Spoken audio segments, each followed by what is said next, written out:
greetings all the way from France. Now this is just D, and you are joining me for my new video today. This is my first episode, so please support me, guys. Now I want to share my first ever content to you, and I thought of sharing some unknown facts about me. Now just a disclaimer, kasi even my closest friends, they don't know about this. So are you ready? Ayan. Okay, so let's start. Ayan. So unknown fact number 1. So first off, I have a special work of art on my back. So it's an infinity design, which is designed 2007, 2008, as far as I can remember. It was made by the ex-president of the Philippine tattoo artist. Ayan, sa ating bansang Pilipinas. There you go. So I had this when I was quite younger, and because for me, I'm a firm believer of infinite possibilities, diba? So I always believe that regardless whether bata ka or matanda ka, ang daming posibilidad na pwede mong gawin para iangat yung sarili mo. Also, there's some misconceptions about people who's having tattoos. First and foremost, sinasabi nila na, oh, if you have like a tattoo, you're a bad person, or you're awful, or you won't get any job, diba? Kasi may tattoo ka. So, please stop. These misconceptions should stop. Kasi unang-una, wala po yun kung merong tattoo ang isang tao o meron man, diba? Meron o wala, nasa tao yun. So, I don't believe in that.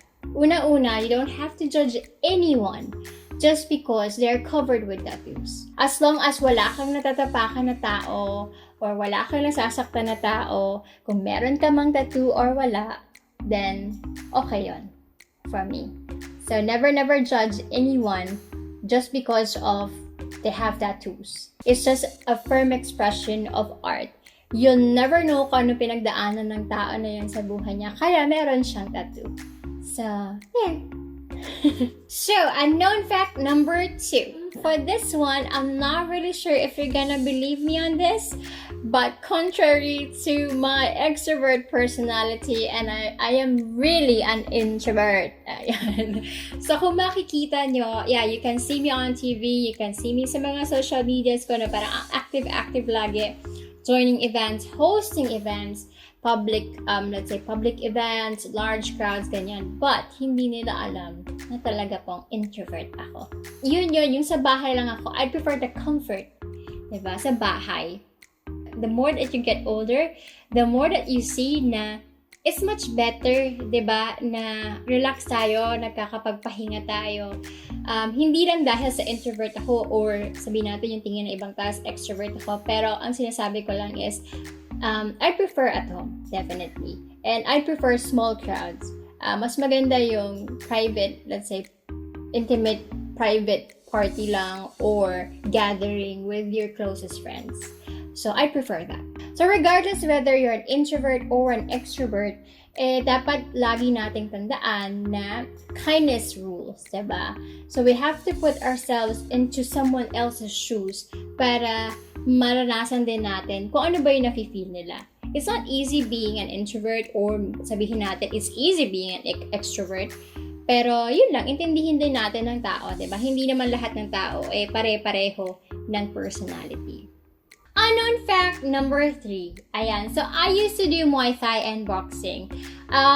Kasama ko rin ang asawa ko dati sa Philippines. We started Muay Thai and boxing.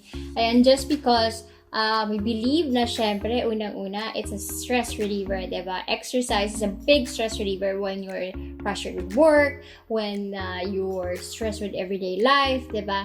All you have to do, kahit na simple 30-minute brisk walk, is actually a big help. Exercise definitely, or a simple activity, can help us, diba, to have a strong body. And of course, dapat yung yung ating immune system. That's one. So, kailangan nating i-boost up yung immune system natin through exercise and also by eating good food. Now, as you can see, just because of COVID, diba, natigil lang din kami ng pag-exercise. But we are trying our best, especially me, to do exercise at least twice or thrice a week.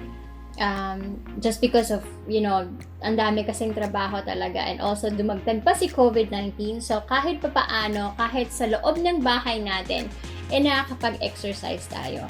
During the pandemic, Kami dito, syempre, it's part of our goal, diba, nung time na yon, na to have a healthy body and to have a healthy immune system. So, we did boxing, cardio exercises, kahit na nasa loob lang ng bahay. So, through these small things, diba, kayang-kaya namang gawin, whether nasa labas ka or nasa loob ka ng bahay.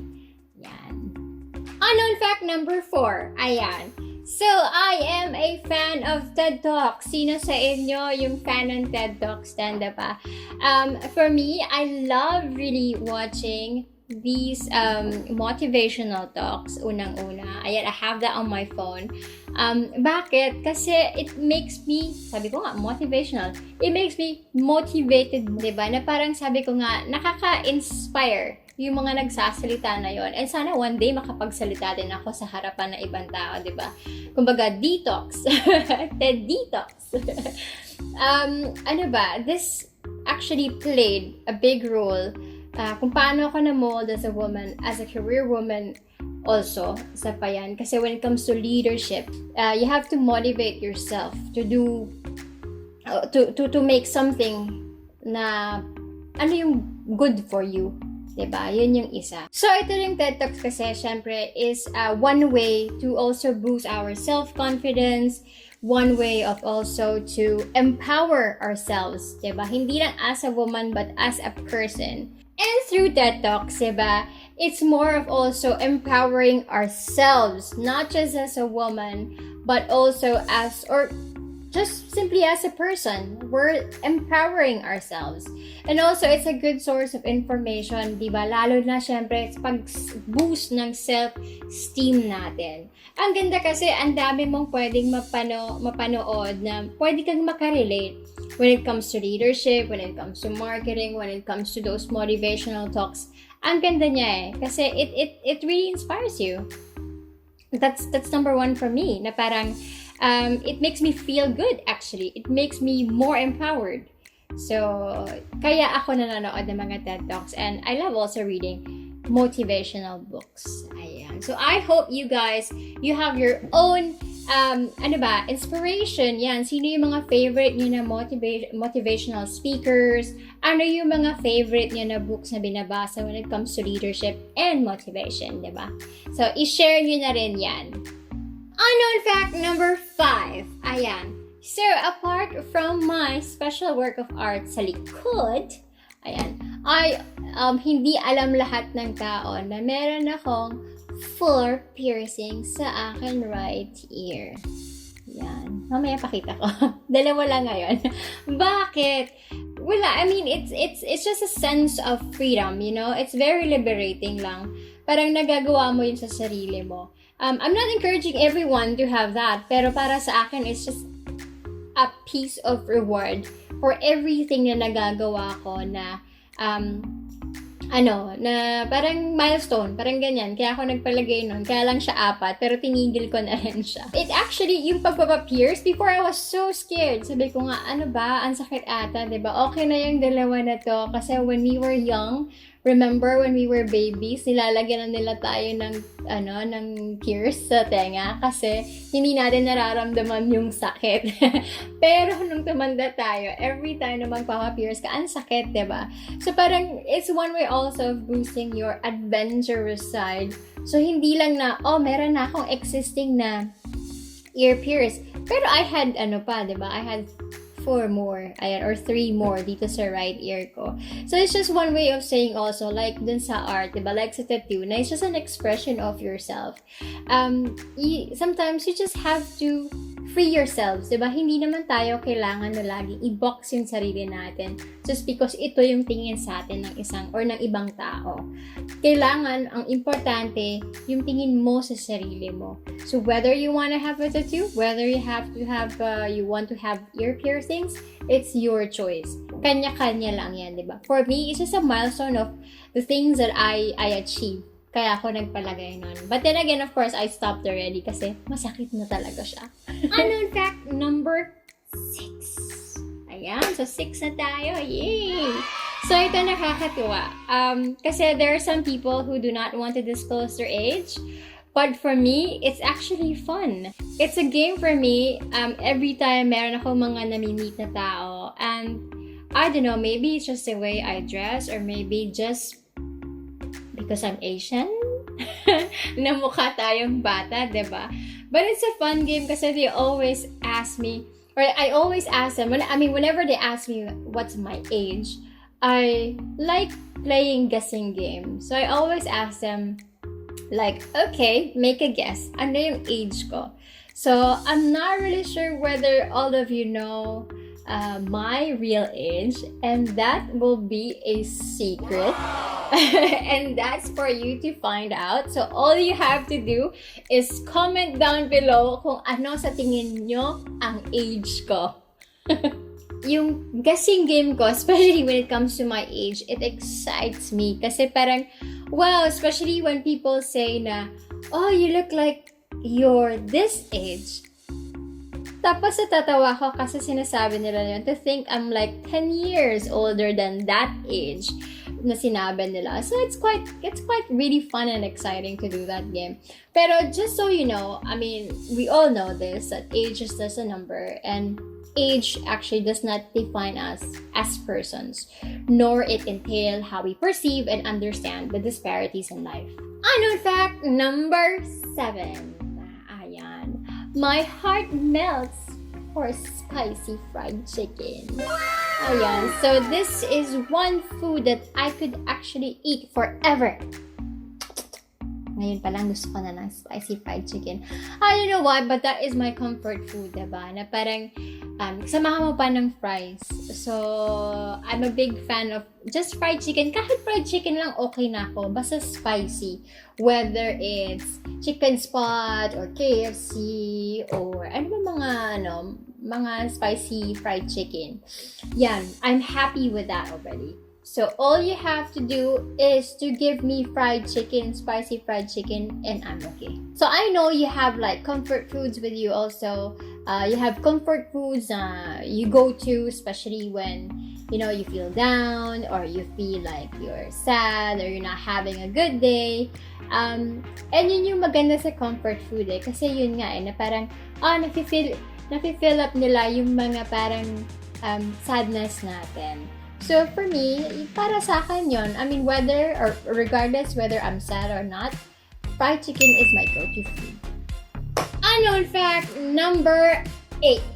Ayan, malapit na tayo matapos. This is, ano ba yung unknown fact number 8 para sa akin? Lagi akong napag-iisipan na this is like a normal misconception sa akin na mataray ako or maarte just because of my kilay. Which is true. I remember when I was in first year high school, I had this classmate. His name is Jeffrey. Hi Jeffrey, wherever you are, kamusta ka na? Gumawa siya sa akin kasi hindi niya ako makausap. So ang ginawa niya, nagbigay siya ng note. Tapos yung note na yun nakalagay na sabi niya, natatakot akong kausapin ka kasi parang ang taray-taray mo. Parang kakain ka ng tao. So parang sabi ko, siguro just because of my kilay. Ayan. So dati kasi talaga, buti na lang salamat sa nag-ayos ng aking kilay. Dati, mataas siya talaga. And then, ang sungit ko pa talagang tingnan. Parang, lagi ako nakaganyan. Alam mo yon. So talaga mapagkakamalan po ako na masungit. Just because of my kilay. Pero sabi ko nga, 'di ba, wag nating i-judge yung mga tao just because of the appearance that you see, just because of yung mga naririnig mo kung saan-saan. We always have to not be judgmental, 'di ba? Do not think na just because yun ang nakita mo ganun na agad yung tao, 'di ba? We always think na matare siya, ganyan yung itsura niya, pero hindi mo pa naman nakakausap. So for me, it's much better to know the person first kaysa sa mag-judge tayo just because of the physical appearance or kung ano yung mga naririnig natin, nakikita natin, diba? Hindi natin alam na yung tao na palang iyon, masarap kausap, mambait na tao, at may pagkakatiwalaan na tao, diba? So it's always better to know someone first rather than being judgmental or isipan natin ang masama, diba? So, dahil dyan, binaba ko na rin yung kilay ko. Unknown fact number 9. Ayan. So, ito makaka-relate ang asawa ko unang-una. Kasi sa totoo lang po, hindi ako marunong magluto. Agree yung asawa ko dyan, 100%. Pero, one good thing about itong confinement, diba? Lahat tayo parang naging Michelin chef. Lahat tayo naging baker or naging carpentero or naging, I don't know, kung ano pa, diba? Professor or what. Just because of nasa bahay lang tayo. For me, it actually had a great impact kasi I learned how to cook. And I'm so proud of it, diba? Kasi unti-unti, sabi ko, mag-google ako, I want to cook. I want to learn how to cook. So, nag-YouTube ako, nag-google ako, and surprisingly, I made like really decent meals. Hindi lang yun. I learned how to bake bread. I learned how to make desserts. And yun nga, aside from that, nag-experiment pa ako ng mga food na healthy. Kasi sabi ko nga, we're not gonna eat like rice lagi. We have to have something which is good and healthy at the same time. Diba? So, my asawa can actually attest to that na nasarapan naman siya sa mga luto ko. And he agrees, right? So there. So para sa akin lang, being abroad, diba? Living abroad, sabihin natin na you're from the Philippines or kung saan man sulok yan ng bansa, and then you went abroad, diba? Yung mga hindi mo nagagawa when you were in the Philippines, sabihin natin, kasi doon, in a way, meron tayong, okay, sige, mamaya ko na yan linisin, or, I don't wanna cook, may tagaluto kayo, may tagahugas kayo ng pinggan or what. Pag pumunta ka ng abroad kasi, mababago yung lahat, diba? Magiging independent ka, you're forced to learn everything on your own or do everything on your own, like cooking, washing clothes, ano ba, maraming mga bagay. Before, sanay ako like puro taxi, but now, pagdating ko dito, I'm so happy kasi noong unang sakay ko actually ng metro, umiyak pa ako kasi naligaw ako. So, kailangan ko tawagan yung asawa ko kasi wala pa akong internet din noon. So, umiiyak ako kasi hindi ko alam. But now, like, sanay na ako na it's actually much better to commute. It's actually much better to walk. Ayan. Ang sarap maglakad, especially dito sa Paris. Yun lang masasabi ko. It's a one-way. Lalo na, ang ganda ng view. So, the more na talagang gusto mong maglakad, diba? So, yun lang yung takeaway ko dito. Yung una is cooking, hindi ka bawasan sa mga babae na hindi kayo marunong magluto. Pero at least you're trying your best to learn something new every day. And, yun lang. Diba? Agree naman kayo doon? And, unknown fact number 10. Ayan, huli na siya. Sa mga nakakakilala sa akin at hindi nakakakilala sa akin, hindi nila alam to. Asawa ko lang ang may alam nito. Hindi po ako kumakain ng olives. Perfect. Uma-agree yung asawa ko. Hindi po ako mahilig sa olives. I don't know why, but some people really like eating olives or meron sila sa drink nila, diba? But for me, I'm not really sure. So, ang ginagawa ko pag kumakain ako at yung food may olives, isa-isa yung tinatanggal ko. O kaya, hindi ko talaga siya kukunin dun sa lutuan. So, yun lang. Parang nakakatuwa kasi hinihiwalay ko pa isa-isa basta may olives na ipapakain ko dun sa asawa ko at the end. Diba? So, one bonus fact about me is, aside from ayoko ng olives, ito naman na isang gustong-gusto ko talaga gawin. I love coffee. Ayan. So, I can have like black coffee 3 times to 4 times a day. Hindi lahat ng tao alam din yan, diba? Pero, that's also my weakness. I'm not sure, but sabi ko nga I'm fueled by coffee. Diba? Na parang umaga-umaga, okay ako, basta may kape ako, tumatakbo ang utak ko, I work good, just because I have my coffee beside me. So, normally, I have like 2 in the morning, 2 in the afternoon. Ayan, so, wag naman sana akong atakin or mag-palpitate just because I love coffee that much, diba? And who doesn't love coffee? Diba? All of us love coffee. Whether it's with milk, whether it's with cinnamon, regardless kung ano pa yan, coffee is love. To cap this off, and before we proceed with our own lives, I'll never get tired of sharing my life with you and you doing the same with me. Sabi nga nila, di ba, sino-sino yung magdadamayan, kundi tayo-tayo rin. Diba? And one thing I learned also about this sharing is about accepting our flaws.